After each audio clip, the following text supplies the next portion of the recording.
balancing super precariously on my bed head. Okay, I think that is good. I've tried to film this video so many times, I can't even count. But I've discovered I'm really awkward in front of a camera. I'm still struggling to kind of put this into words and explain it in a way that is informative but real, which is harder than I thought it was gonna be. Yeah, so I guess first a little bit about me in case you're watching this and you don't know who I am. My name is Maddie and I am 19 years old and I live in Sydney, Australia. And a few days ago, on the 24th of October in 2019, I was diagnosed with stage 4 Hodgkin's lymphoma. I initially wasn't going to make this video because I kind of had this idea that I would just like be able to get through treatment kind of under the radar and then just forget it never happened and go on with my life. But this is life-changing shit. Like, no one is the same after you get hit with this, especially at a young age when you just do not expect it. So I was talking to my friend who I met over in America. His name is Weston Lord. I'm gonna link him and a few other people that I have reached out to and spoken to online, mainly through Instagram. But he said, make sure that you document this experience because you're going to learn so much from yourself and what you've gone through that it would be a shame to let that go to waste. Also, on top of that, I realized how important it is for people to make these videos because one of the first things that I did when the idea of cancer was even mentioned to me was go online, go on YouTube and Instagram and look at other people, especially other young girls who were going through the same thing, and I went to them to look at what they had been through, to find more information and to kind of see what I should expect. And some of these people I've made really great friendships with already, and they were instrumental in me keeping my head above water, prevented me from spiraling when I so easily could have, especially because the people around me didn't really know how to relate to me properly. So yeah, making it for myself, making it for my friends to keep updated because explaining what's happening gets pretty old pretty fast. And also, hopefully, if someone watching this is going through cancer or knows someone who's going through cancer, they can learn a little bit more about what to expect, and hopefully it helps like the people that I watched were able to help me. I think that's enough about me. First of all, what is Hodgkin's lymphoma? Hodgkin's lymphoma is a cancer of the lymphatic system, and it starts in your lymphocytes, which is a type of white blood cell found in your immune system. So lymphoma usually starts in the lymph nodes, which are these little bean-shaped glands, and they're all over your body, but there's a lot of them in your head and neck, in your armpits, in your groin. I think those are the main areas, but they're everywhere. So normally in a healthy human being, the lymphocytes are recruited to the lymph nodes to fight off infections and inflammation, and that is why sometimes people's lymph nodes can swell in response to infections like glandular fever, for example. And what happens when you get lymphoma is that these lymphocytes in your lymph nodes multiply out of control and they become tumors, they become cancerous, and they start to spread. So there's two types of lymphomas. There's Hodgkin's and non-Hodgkin's. So Hodgkin's lymphoma has a bimodal distribution. I did a statistics course in uni and I was really bad at it, so I had to Google what this meant. But essentially it means that it has two peaks in the ages that it occurs in. So it's most common in young people under 30 and older people, I think, over 60 or 70. And non-Hodgkin's lymphoma is most likely to happen in the older population. But that being said, it's not that common of a cancer. I think it must be like 0.2% of the population. So I guess you could say I'm pretty special. I'm not like other girls. Why did you say that? You're so awkward. Stop being so awkward. Both types of lymphoma are really treatable compared to a lot of other cancers, so they're often called the good cancers, like you can even say that. Hodgkin's lymphoma especially is super curable and even more curable in young people, so you're looking at cure rates of around 90%. a little bit more about how cancer works, because I've realized through talking to a lot of friends that less people know about cancer than I thought. I guess I've already had experience with cancer. I lost my dad to cancer in 2016. You know, it's not my first dance with this devil, so I didn't realize that there were people that literally knew absolutely nothing. But those people are very lucky. So in cancer, they stage you from stage 1 to stage 4. Stage 1 being the most favorable and stage 4 being the least favorable. With lymphoma, that differs a little bit in terms of other cancers, so I'm just gonna explain how that staging works for lymphoma, because that is what I have and that is what I know. So with lymphoma, in stage 1 or stage 2, those are early stages, and that means that you have cancer. I need to stand up. With lymphoma, it is all done based on where the cancer is in relation to your diaphragm, which is this muscle that sits about here that you breathe with, that helps you breathe. It's associated with breathing. And if you're stage 1, it means that you have lymphoma in one group of lymph nodes above the diaphragm. If you're stage 2, that's 2 groups of lymph nodes still above the diaphragm. As soon as you get lymph nodes that have cancer in them below the diaphragm, you go into stage 3. And when the lymphoma spreads into other organs, that's classified as stage 4, which is what I have. I'm gonna have a bit of a rougher time during treatment than people who might just have stage 1 or 2, because they couldn't just give me cancer, they had to give me an advanced stage. My luck just doesn't run out, really. I just keep getting it. Just get good times thrown at me all the time. Oh my god. Moving on to my story and how I found out that I had it and everything with diagnosis and stuff. So I was a medical mystery to everyone for quite a while. So my diagnosis was quite slow compared to a lot of people, just because I had so much back and forth testing. So I'll start at the beginning. So the first time that I walked into the doctors was on the 1st of July in 2019. And the only symptom that I had to complain about was swollen lymph nodes in my neck. They were just, I'll show you actually, because I still have them. Okay, you can kind of see, this is my left side, which is normal. You can see my collarbone and that's like flat.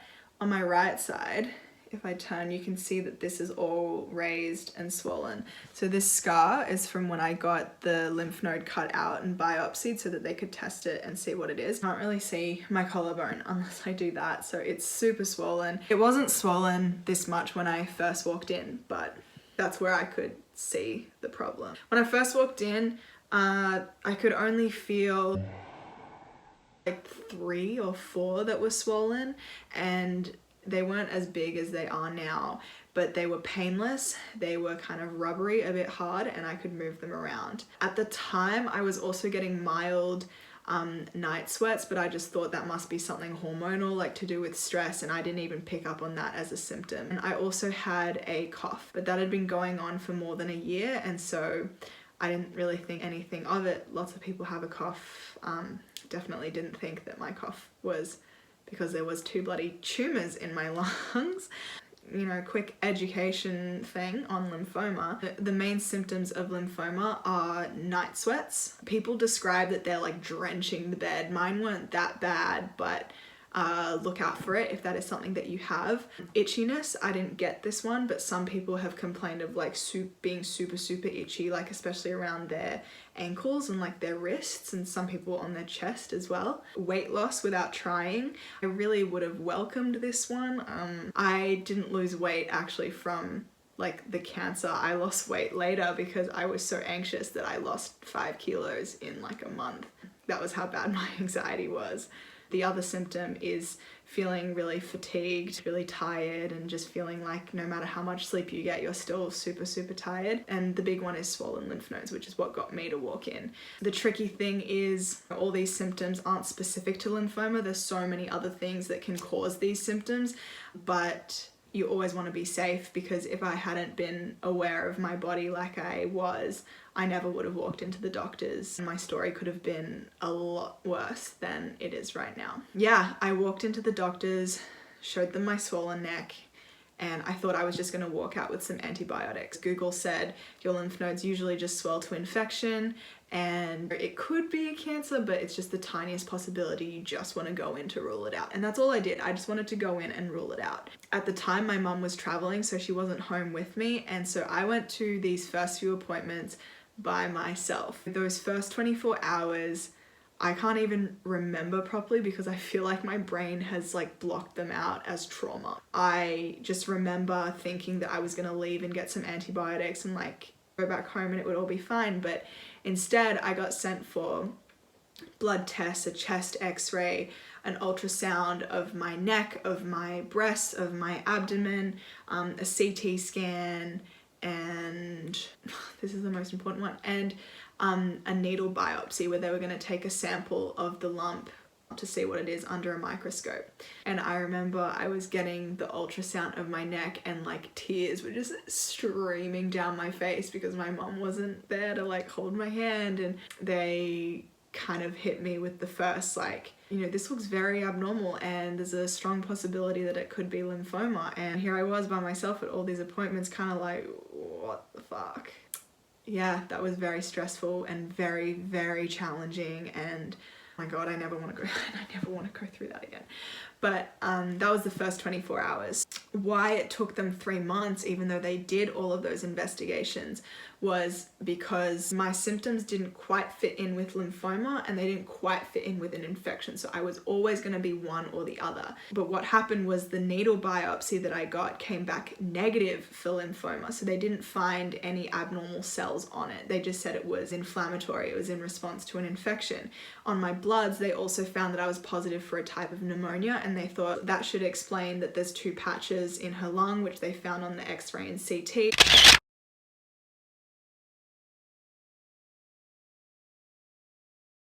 That explains why the lymph nodes are up, and that makes sense. So they sent me away. I went to Bali. I went and started my study abroad in Los Angeles, and I thought that I was fine. I was put on antibiotics and I was told that it would all go away. Unfortunately, when I followed up in the States and I went into the clinic on campus, it had not cleared, and my blood results were also abnormal again. The doctor over there was really worried because he said, like, if this is pneumonia, everything should have cleared by now. You should be absolutely fine, and it doesn't explain why your neck has gotten more swollen. I'd only been in LA for 2 weeks, and I didn't want to rush into doing surgery over there because that's super confronting.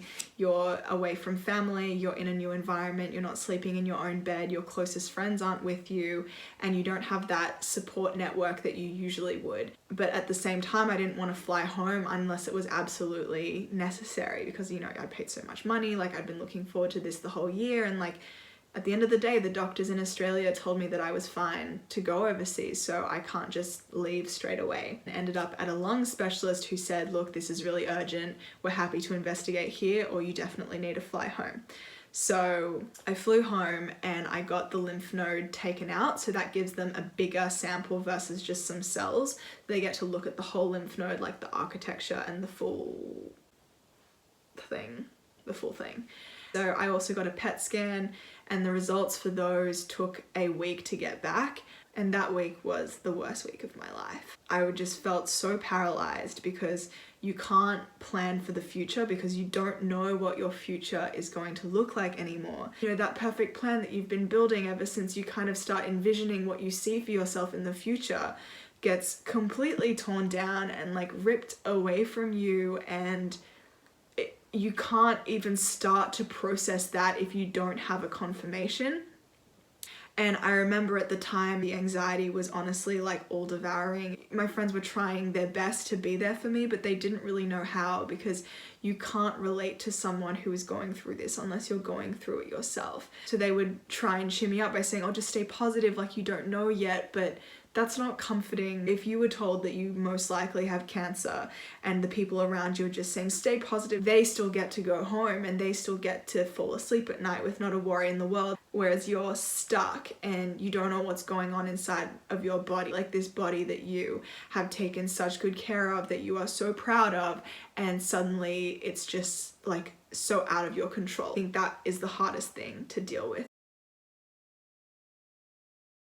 The week of waiting was definitely worse than this week. This like black cloud that had been following me for the past 3 months was suddenly like right in my face, and I had no choice but to deal with it. It was weird. It's blurry, but it was a weird mixture of one, relief for finally knowing what it was. Anger was a big number 2. I just felt this like immense anger at the universe of like, have I not been through enough? Secondhand anger for my mom, who she had to lose her husband and then her father, my grandpa, within the space of a year, and now suddenly like only her daughter gets hit with this. And like I just remember seeing her face across from me and just seeing her heart break for me, and she said, I wish that I could go through this instead of you. I wish that I could take your pain. And she was crying, and it's really heartbreaking to see your mom cry.